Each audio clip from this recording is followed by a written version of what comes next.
అయోధ్యల రాముని గుడి కడుతున్నాం, శాతనైన కాడికి ఆసరగారి అని రామజన్మభూమి ట్రస్ట్ వాళ్ళు ఆవాజిస్తే మేమిస్తామని 100 కోట్ల రూపాయల విరాళాలు పంపినరు.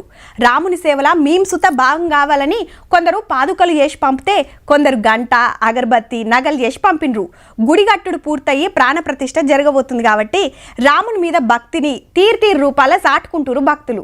గీలు గిట్ల టాలెంట్ చూపించిండ్రు. ఇటు అయోధ్య రామ మందిరం, అటు పక్కకు ఉడత మీద పాయరం చూపిస్తున్న రాముల వారు. అద్దిరిపోయిందిలే అటు. అట్లాని పెన్సిల్ తోనో బుర్సుతోనో వేసిన బొమ్మ గాదుల్లో మంచిగా చూడండి. బియ్యపు గింజలతోని అయోధ్య గుడిని అచ్చు గుద్దినట్టు దించిండు గీ కాక. పేరు రాజేంద్ర, నిర్మల్ జిల్లా అయితే బొంబాయిలో ఉంటున్నాడు.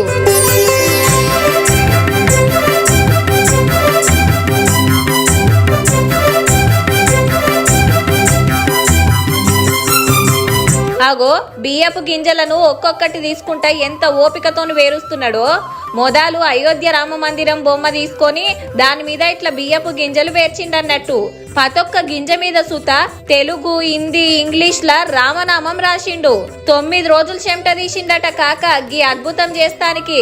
నా వంతు కృషి చేసి చిన్న ఉత్సభక్తి రూపంగా రాముల వారికి సమర్పించుకోవాలనేది నా ఉద్దేశం.